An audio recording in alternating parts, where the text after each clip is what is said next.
Thank you very much, Katie. Is this working? Can you hear me well? Good. Okay. I'd also like to welcome Sean Lay here, the artist's younger brother, who shared a lot of experiences with him. And we look forward to his comments at the end, because I'm sure I'll get lots of things wrong and he can correct me. But nonetheless, I did talk with him before getting involved in this escapade.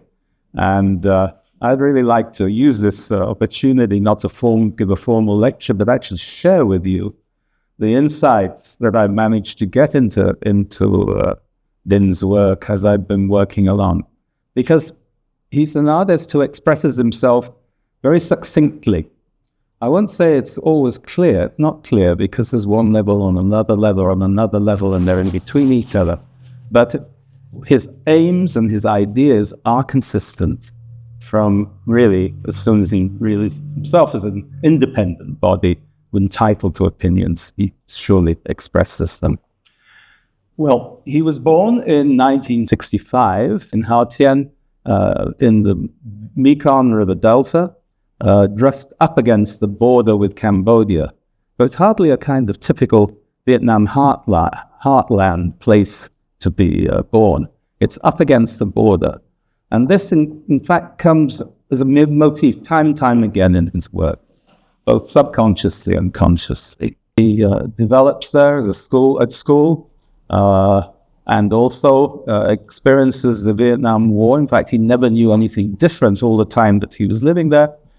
His father took him along to see the Americans bombing the Viet Cong in the far distance. All these memories of growing up in wartime.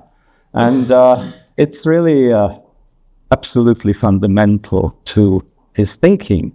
And the fact that the war, they're part of the Vietnam, southern Vietnam. Do they identify with that government? I don't think so. The one point of contact seems to be that they were Buddhist, not militantly Buddhist, but they're, like many, a Buddhist family, and they're coming out of that background. The war doesn't go too well for South Vietnam. And we see that reflected also in his work, some memories, rather sardonic comments on that.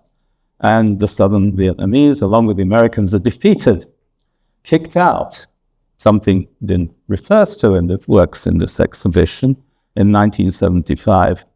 And at that time, I mean, the whole country was on tenterhooks. What's going to happen? In fact, a chaotic panic developed, whereby people felt, oh, God, if we're going to go into communists, everything you were told about communism means so terrible. We have to get out. There are floods of boat people over quite a long period, 2 to 3 years of these floods of people trying to get out. And Dinh's father decided that they too were very vulnerable, not because of anything they'd done, but because where they were situated, which is up against the border with Cambodia. And in fact, as soon as the war with the Civil War ended, the Cambodians marched in. In fact, they marched in with a vengeance because as they were leaving, they made a decision that they'd leave 1975-6. The demand to leave so much was that you just couldn't get on a boat. You had to wait months, even years. And Dinh's father had been setting all of this, and suddenly in this whole process, he had a heart attack and passed away. Imagine the effect that has. It's a family of 7 children and the mother. All of a sudden, the father is gone. Over to you, mother. Mother keeps going. She organizes things. She managed to get the boats going. And they go in a very chaotic circumstance because it was a process of being ferried to the boat outside. They couldn't get the bigger boats right up. So they had these smaller boats coming in on the high tide, and people would wade out to get on them and be taken to the boats. Anyway, the family were going to go, the mother and the 7 kids. But mother had made a contingency. The older ones, they said, look, if anything happens while we're doing all of this, you have the resources and you get independently there. Just as well, because it was a time that the Cambodian army, the Khmer Rouge, decided that they would try and occupy the whole of Ha Tien. And they started firing on these people as they were going out to the water. Imagine the panic and chaos that caused. And Dinh went with his mother and younger brother, who's here today, and younger sister, and they got on board. And their first step was in Thailand. There's Song Klien, a camp there, and they spent a year there finding a way in which they could get to the US. Now, there was already some family there, so it was a real urge to get out to the US. And within that year, they were able to get a boat over to Oregon. And it's Banks, the town of Banks, Oregon. And the church there had actually sponsored their trip. So it was a kind of Christian gift to them. And they end up and they're there. It's not the most lively place in the world. And they have to go to church. They're Buddhists. And it's a bit difficult. So Dinh's paternal uncle was living in Simi Valley in Southern California, and they decided pretty quickly that they'd get over there, and they moved to Southern California, and that's where Dinh stayed basically until he went up to New York. He was educated, went to school there, and this is where his ideas started to develop. And firstly, he's 13-year-old when he gets out of Vietnam. He's 14 by the time he arrives in America, and doesn't speak very much English. So dinner time, when there are no classes. In classes you can pretend to understand. Out of classes you have to speak to other people. He's not too keen on that because he can't speak to them. Goes to the school library, starts looking through the books there. Books of art, Western art, something he'd never seen before. Became deeply immersed in particularly the Italian and the Flemish Renaissance and the imagery of that. And it really sticks with him very strongly, because when he left school, he's wondering what on earth he's going to do. And his mother wants him to become a heavy engineer or something like that, and he couldn't really bear the thought. But under the pretext of being an engineer, he manages to enroll in the University of California, Santa Barbara, in the art department. And at that time, he's making his first works in 1989 as an artist. And you can see him just around the corner there, and just now on the screen, self-portrait, but portraying a white God series. White God, not our God, because as soon as he arrived in the US, all of a sudden, Dinh and his family realized there were people of color. It hadn't occurred to them before, but they had their place. They weren't white. So there's a black God on the top there, and an interweaving of many different things, maybe religious images, but also the kind of confusion and fear of what Dinh had been experiencing in these formative years, and his remembrance of, there's no room for remembrance there. He's actually having to create something else. And his greatest lack, the hole inside him, is Vietnam itself. Now, also living in this immigrant community, they were a small enclave within a wholly white community, an extremely right-wing Reaganite community. They didn't like communism. And neither did the emigres, because that's one of the things that fled away from. But Dinh, I don't think, could really see what it was about. Why was it so bad? He was curious. He wanted to know more about it. So he managed to keep an open part of his mind on that. Now, there's a gap, really, between this work of this crucifix, a black figure on another, perhaps with some erotic overtone as well, and his next works, which are in 1989, about the same time, in fact. And there are a series of posters that he made and put around the campus in Santa Barbara. These are his exposés of the kind of craziness of the view of Vietnam within America at that time. He's using the American recruiting slogans, but he's giving a kind of war of numbers about the war. And the other thing that upset him was the year that he arrived, I think Apocalypse Now broke on the American screen. We went to see it, and there was hardly any Vietnam people in it. It was all from an American perspective. And he found this really disgusting because it really ended up looking as though America won the war. But he didn't, they were kicked out. But in another way, they did win the war. And he makes this clear in this work. It's not a job, it's an adventure, and gives a number of soldiers killed there. The destruction was mutual. That was a Jimmy Carter expression. But 2 million people, Vietnamese people, were killed in the war.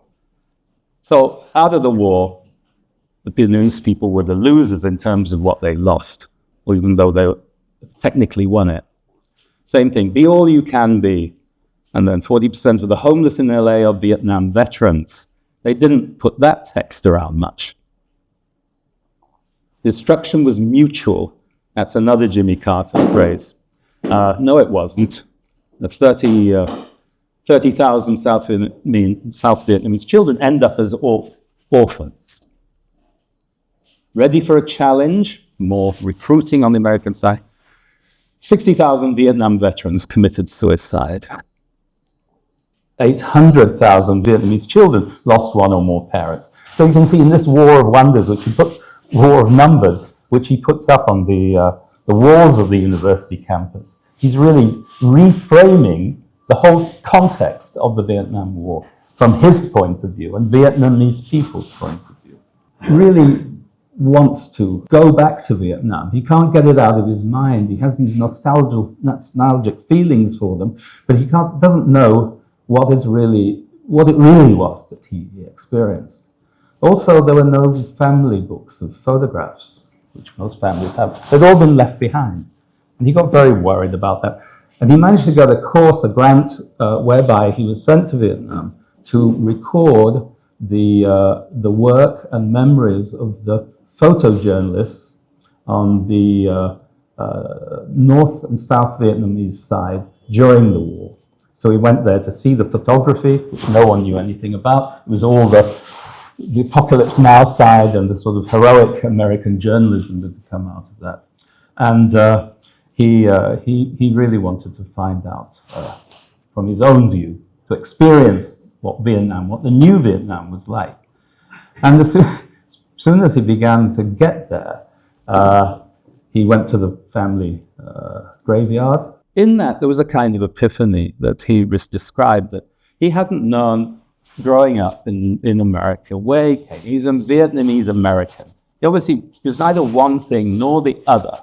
He wanted to go back to Vietnam to really see which he was. And it did help him. The visit to the family graveyard, he realized that he belonged there. It was a very fundamental decision and realization. And from that point, he builds on the rest of his work. He visited there regularly backwards and forwards over 4 years. Then in 97, 98, he decided he's going to settle in Ho Chi Minh City. No point just talking about it. You've got to do it. He did it knowing fully that he would be mistrusted because it wasn't no longer fully Vietnamese. He spoke it with an American accent. He'd been out, so he would be suspect from many points of view. And also that his work would be censored. This was beyond any measure of doubt. The government censored everything. But he doesn't let that get in his way. One of the first works he makes, and this is in the tradition of the posters I just showed you, was The Damaged Gene. And it was about something of which he was aware that wasn't discussed or acknowledged at all within Vietnam. And that is the after effects of the war, the dropping of Agent Orange and other things. And you could see in the streets people with dreadful deformity, children, neurodivergent, even Siamese twins, so-called Siamese twins, who were a result of this.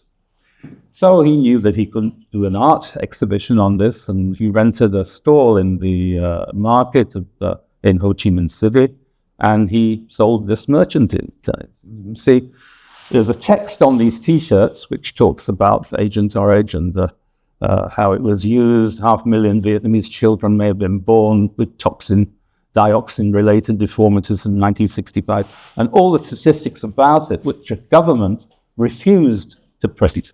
These were all unknown, except the Vietnamese people themselves knew something badly had gone wrong. There's a front and back of the T-shirt called The Damaged Gene, and it's one of the first works that he makes. You see, he made very different work as well. These are little children's clothes made for people who happen to have two mutually conjoined, and little toys, objects. In fact, if you'd like to see these are the Pao booth in the art fair at the moment. There's a section on this work. But what he was also making at the same time as an artist was this series. He's starting on the Cambodia series. First thing he does when he permanently settles in Vietnam is start working on Cambodia. And one of the things that had struck him most there was the Genocide Museum in the 12 Song concentration camp. That over 20,000 people were tortured and murdered. And these are mugshots, based on mugshots. But here he's developed the technique in that earlier work, which is about 9 years made 9 years earlier, into a kind of greater refinement. And the woman, a single shot mugshot of the woman with a number, is also based on a figure of Buddha from Angkor Wat. Spent a lot of time looking at the different temples of Angkor Wat and the classical Cambodian culture. And he combines these two elements in this work. And as we see here, it's related, although made much later. It's a Hill of the Poisoned Tree, which is a poetic euphemism for the place where all these people were murdered. And it's, again, a combination of mugshots made within the context of that jail. And we don't really know who the people are in it. But he started also to overlay other images and use images on top of them. So they're getting deeper and deeper, his images and photographs. Now, I think from the beginning, his encounter photography, he really wasn't happy with the kind of Cartier-Bresson idea of a decisive moment. He wanted the photography that actually showed the complexity of the event and of the time, not just the moment, but all the things that fed into it and came out of it. And this is basically, I think, nearly all the work you can see in this exhibition. He is trying to reconstruct not only the photograph, but reconstruct time and to an extent history, with bringing in these different depths, visual depths, different images and references. And from being photography which one looks at relatively quickly, that there's only so much information there, he's providing huge amounts of information. It almost seems as if it's digital, but it's not digital, it's woven. And this is an idea that he got from his aunt. Growing up in Vietnam, she'd woven these mats. He'd watched her, did it a bit himself. And suddenly when he's working with photographs, he saw, how can I get more into this? And this idea of weaving started very early, as you see, from the beginning, and it's something he expanded ever since and throughout, while adding other kinds of work, such as installation and sculpture, into his work. Early on in Vietnam, he decided that he would do a series called From Vietnam to Hollywood. This relates to the rediscovery of the Vietnam War in America through the films that were made, which were wildly popular. But he could see from one side of them that they were attractive, but then the other side of them, as a Vietnamese person, he felt deeply insulted. And this is this sense of insult, which is very driving for him, I think, in establishing his identity and asserting his identity throughout his work. On the left of the picture is a family taken from one of, I think, 200,000 images he collected in Vietnam. from antique shops, from junk shops, anywhere where he could find photographs. And it's completely obsessive activity. There were no photographs left. They were all left behind in Vietnam of their own. So in a way, he's hoping to discover his own photographs that they had. Even so, these are a very adequate, more than adequate replacement. On the right is the cortege of President Joseph Kennedy, John Kennedy, after he'd been assassinated. And the figure following behind is probably the president, Dien, who himself had been assassinated in Vietnam. He also was fascinated by iconic images from the press and how these were cast around the world and set out to recontextualize and deconstruct them in a series of pictures, which I'm standing in front of here. They're called Untitled. The title in the world outside is The Napalm Girl. This is the other work with a completely different feel to it, but in their different way with this grid, which elements of the original photograph are coming through to the surface. There is this feeling of horror or cry. I can't help but feeling that this is Din's version of the scream, Munch's scream. And I think that very often in his image of the work, the scream is not far from the surface. But looking around Vietnam, he was aware of the economic changes that were taking place. This is not in the exhibition, but it's to do with the tourist drive. The government obviously wanted to get foreigners coming back in. What had they got to sell? The war. And so the war became a feature. To see these war sites, all vets would come, but also their families, and just rubberneckers. People had curiously. Come back to My Lai for its beaches. Site of a terrible atrocity caused by American troops in My Lai. And of course, there were also rumors that the people who did that atrocity went swimming afterwards, and they probably did. Or this one, addressed to the American public. So sorry to learn that you are still not over us. Come back to Vietnam for closure. Well, the closure here is these three women have all got some terrible injury that they've got. You can see a couple of them are amputees, the other one's face is covered. But at the same time, he was doing work which was rather more complex in its structure. This is one called the Vietnam Inc.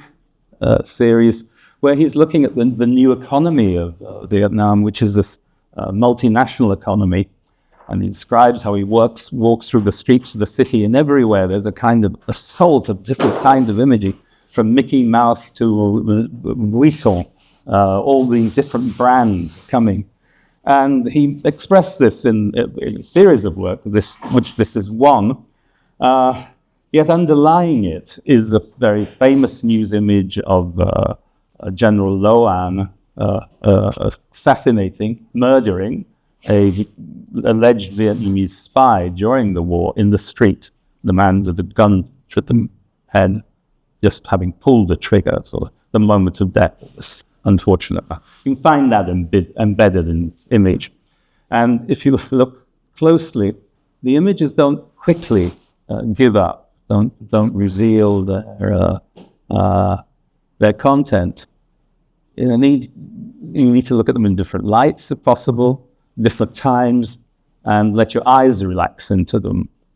And I think this is also coming from Lei's Buddhism, the idea that the world and the universe is in a constant state of flux, and everything is both growing and decaying at the same time. Within that, you've got a space-time continuum, which is a much more recent, more modern idea, a kind of quantum idea of photography, where it can different states of reality together in the same time, and it isn't a logical contradiction. And I think you'll find this push-pull, this sense of flexibility going throughout Din's work. To my knowledge, he never expressed this in his way. He was much more concerned with how it was perceived both within Vietnam and by people outside. But I think this condensing of time is absolutely fundamental to his way of working. And the Tropicana fantasy is also one of these works coming a bit later. This is from 2015. You can see it's just around the other side of that wall. And it's like a kind of decorative screen which you can walk through. It's these spreads of the photo paper with images printed on them all the way through. So it's like a cascade of images, like a waterfall. And the image you can see on the right of the detail at the top of that. It's different buildings, different landmarks, part of the Tropicana. Also, looking back at the war, he was interested in talking with people who had fought on both sides and their memories. The reason he'd first gone back home was to talk about photographers, talk to photographers who had been involved in the war and what they did. He also found there were a number of artists who went and made depictions on the front, a number of war artists, but weren't acknowledged at all officially in Vietnam. Part of the work looking at the iconography of helicopters, because in Vietnam they expressed American power, American oppression, death, danger, all these things. They weren't very benign objects. And the one man, though, regarded as a kind of power image, a peasant, and he made his own helicopter, constructed his own helicopter. It kind of almost worked. And this became the topic of a work that he made at MoMA in New York. Also the film, which was interviewing people and their memories of helicopters, coupling with the reality of helicopters. And then, in the work that is shown here, a large 7-minute video projection, South Sea China Pishkun, he's harkening back to the last years of the old regime of South Vietnam, the 30th of April 1975, when Viet Cong and the North Vietnamese army broke through into Saigon, and they went marching into Saigon. Apparently no one expected it, and there was just total panic to get out, particularly from the American embassy. And a lot of stories and eyewitness accounts of people who managed to get inside the embassy gates, and they were able to get helicopter help to get them to aircraft carriers waiting offshore. But an awful lot of Vietnamese who had been helping the embassy also tried to get inside. There's huge throngs outside the gates, and they didn't manage. And in this work called South Sea China Pishkun, it's, in fact, Pishkun is a Blackfoot American native word meaning deer blood kettle, and has to do with their hunting ways, where they stampeded herds of cattle or buffaloes over a cliff, and that way they got 100% success, more or less, and lots of meat. And Dim couldn't help but feeling that these helicopters looked like these poor dumb animals just about to die. It's a very sort of whimsical thought that he had, but it's very effective, again, in looking at the end of power, the end of an era, as these swerve and crash down fruitlessly into the ocean. And these are referring to the internet, the effects of the internet, which was fairly new. I think the time that he arrived in Ho Chi Minh City permanently in 1997 was about the same time that the internet, which had been banned since 1975 when the communists got in, was allowed, I guess. But it was allowed, except some things weren't. I mean, like the Voice of America or the BBC, those were all banned programs. But funnily enough, the worldwide pornography was not banned. And so in the new burgeoning internet cafes, or if you're lucky enough to have your own machine, you can see anything, literally anything, uncensored across the world. And Bin's contention was that this really had a huge effect on the morality of the country. I mean, couldn't have been the only thing, where in fact there was much more promiscuity. It was now sex was a subject which people could talk about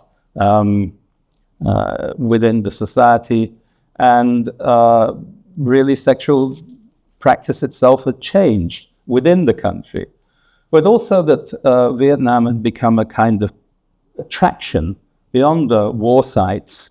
The sex business itself was an attraction to the country, and a number of people came there just for this. And he made these series of pictures. You can see that one over there. There's another one in the dark room. Skin on skin, black mixed. And these are little fragments of images taken from pornography, which he took. And he explains very, very straightforward, none of the bodies in any of these works are Vietnamese. That is illegal, not possible. But as they're not Vietnamese, and as I have my own printer, which is big enough at last to print these kinds of things, I have produced them, and there's not a piece of illegality in it, just as there is no illegality in people going along and looking at these things online. And straight, which again is this, strongly ironical content in these. But it interests me how he cares so much about what's happening in Vietnam. And it's also shown in his forming very soon after he arrived there full-time, SANART, which was an organization that helped artists get together, particularly Viet Q, the Vietnamese who had also been forced to go somewhere else and came back, and provided room for exhibitions and also artist residences for artists abroad. So that was very, very, very influential. But he realized as soon as having settled there that you had to engage. There's so much he didn't like about the bureaucracy, about the dull everyday life. But he said, he wrote, you have to engage. You can't expect to see change if you don't do it. I intend to live here for the rest of my life. Therefore, I want to see change. He just left it as open as that. And I think that it's really very much a motivating force behind in his work. And this small 7-minute video which you see here, it's a horrific work, actually. Most kind of beautiful but vile thing you can see. Glitter's Paradise. The glitter is Gary Glitter, an infamous British glam rock star who was infamous for child molestation. He was locked up for it in Britain, released, and then he went out east. Ended up in Cambodia. He was imprisoned there for it and deported, well, guess where? Vietnam, where he settled down. And again, he was deported and locked up. Still in jail in Britain again at the age of 87 or something like that, if you're interested. But the Glitter's Paradise is more about this trade, one part of this trade. It's showing a white man's arm and fist with a beating snake's heart. You hear it beating. 7 minutes of the video, it beats less and less and less until it dies and the hand closes. It's an image of the inequality of power, as an image of the obscenity of this kind of power. I think it's unforgettable. The last work in the show, and we're very fortunate we have Alpha and Omega, Alpha being there with one of the very first works that he made, and this is one of the very last works that he made. Two widows, one of them Jackie Kennedy, which is the one on the left looking at us, and the other, Madame Nu, who's the widow of, I think, President Dien, two widows of assassinated presidents. And there are many conspiracy theories around both events, about CIA being involved in one and the Russians being involved in the other. Who knows what the truth is? Yet he places these over, I think, a replica of the image of General Loan. The closer one looks, the more one sees, and I please strongly encourage you to give these works time. Can't do it all on a day, but to come back in different lights and different moods yourself and see what emerges, because they have this meditative quality. It sounds very strange to say so with photography, but they're not just photographs. They're slices of time, slices of feeling, and of possibility.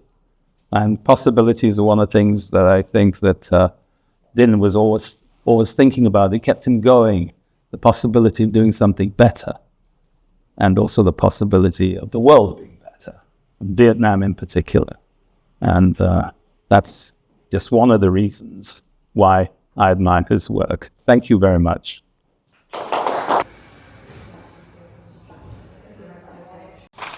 Good morning. My name is Sean Lake. I'm Dinh's younger brother.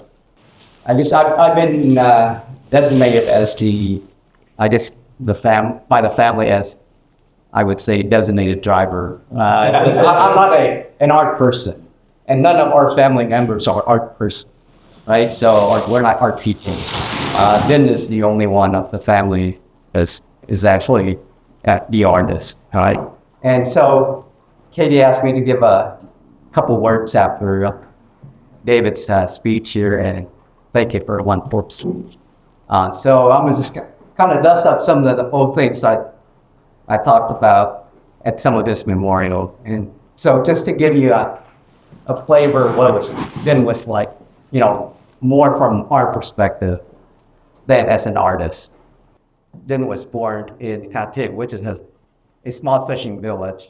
And so the first 10 years, we experienced what the Americans call the Vietnam War. The Vietnamese called it the American War, right? So it's, and I just remember, us being kids, we would see the bombing from remote places. And also, we live in a small town, all the kids knew each other. So every time there's a truckload of soldier dead bodies, there's a morgue that's just very close. All the kids would run down to the morgue and see all the dead bodies being uploaded from the truck.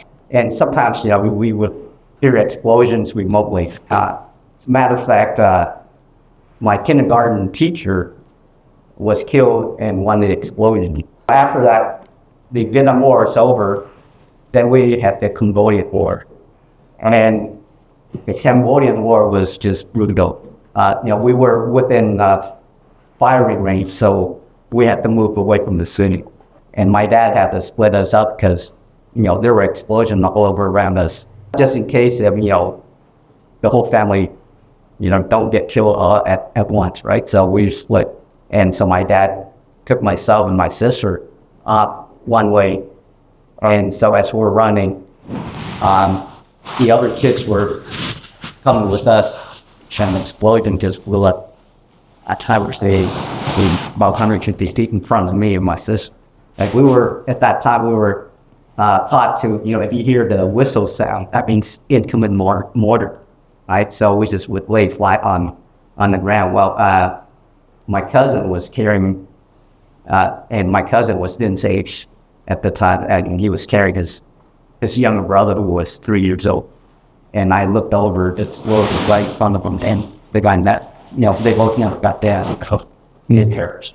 Dinh and I, when we talked about, this is not how we should live, always constantly in the war, right? So my mom made plans to escape, I guess from the stress of escaping, that my dad had a severe heart attack and then he died. At that time, the plane was already in motion. We went up there, and then when we arrived in Saigon the next day, we were told that my dad just passed away. 4 oldest kids, including Dinh went up the group, would be on the boat and on the way out. The seas were rough that night, so they canceled the plan. So we had to postpone the funeral and stretch out. And after I buried my dad, we came back to our town, made new plans, and then basically a month later, we would escape. The night we escaped, the soldiers were all over because the Khmer Rouge we're fighting Khmer Rouge, and then all of a sudden we just heard explosions, and everyone scrambled. Some of us got on the boat, and then I were on the boat, and the next day my mom was walking around looking for her kids, and the 3 oldest kids were gone. Were not on. Just the 4 youngest kids, and now then being the oldest one. Then and I were so concerned about my mom, who just lost a husband, now lost 3 kids. 3 days later, we finally made to Thailand. 8 months later, we got word that they made it to Malaysia. At that time, when there was a strong possibility we would never see the 3 oldest kids again, finally we were reunited a year later. Growing up then was having a normal childhood. Most of our time growing is in Southern California, but normal childhood. But then was really different from the start. When we were kids, we would get corporal punishment. Right? We get whipped by dad. For then, when he gets whipped, he'll just argue until he turns blue, white, and stripes. Until a point where you argue, because he's getting more to the point where my dad just gave up. And so we're always going, then you could be a lawyer when you grow up. Growing up, didn't never really show that he was going to be an artist, because obviously my mom always stressed upon us the reason we left the country to the state is to have better opportunity. So we're told to become a lawyer or not. All right, so practical profession, not art or English major, things like that, where you don't make any money. Right? That's the belief. In high school, took some art classes, but he never really told us that he was going to be an artist. When he went to college, UC Santa Barbara, right? So he led my mom to believe that he was going to major in engineering. Now, he actually later on told me, he said he tried to take some chemistry class, and he said he just hated it with a passion. He just didn't get it. And so he quietly took a lot of art classes, and at some point, about maybe 3 years, he led my mom to say that he's going to major in art. So then he went on to get his master at the New York School of Visual Arts. And so my mom and I, we went to attend his graduation there, right? And my mom keeps on telling me, what's he going to do? Even though, she didn't really tell him directly, right? Because, she's already accepted it, but it's just telling me, I wish he majored in something else that makes money. Obviously, it turned out that he really made a name for himself. Din and I were 17 months apart. So, growing up, he was always the bigger kid. We would play, but, he knows how to get under my skin, and he loves to instigate. Every day we get into a fist fight, and, I would be getting my butt kicked. And he loves to make names. Once we got older, we still use those names, but they became terms of endearment. My mom just she would really get tired of it. Every day she has to break us up. And that's how it is. And I see him as a brother. The niece and nephew see him as an uncle, and my mom just sees him as a son. We don't really see him as an artist. And never really talk about his art with the family. Didn't always says, you guys don't understand my art, and that's it. He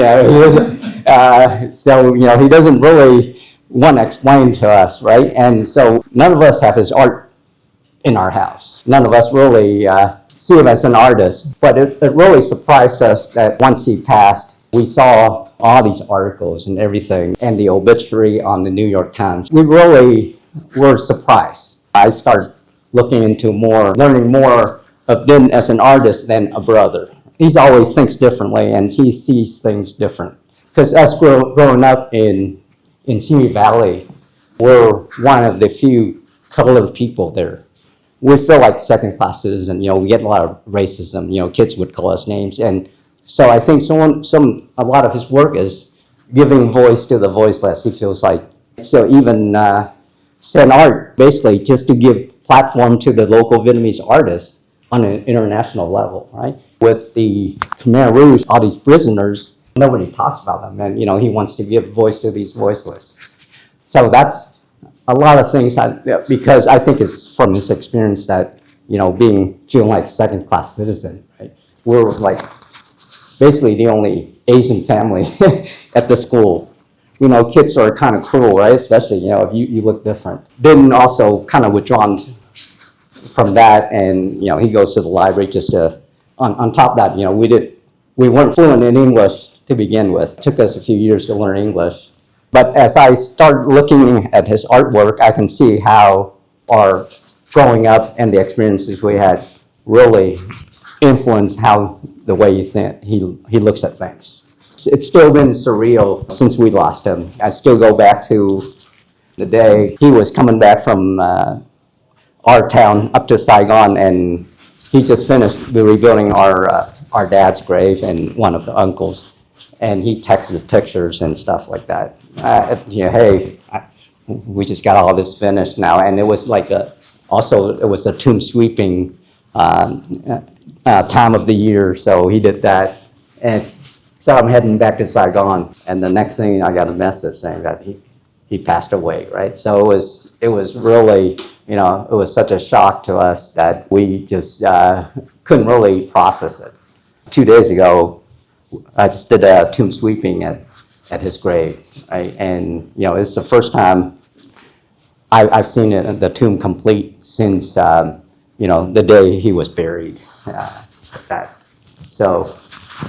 anyway, so that's what I have. And, thank you for listening.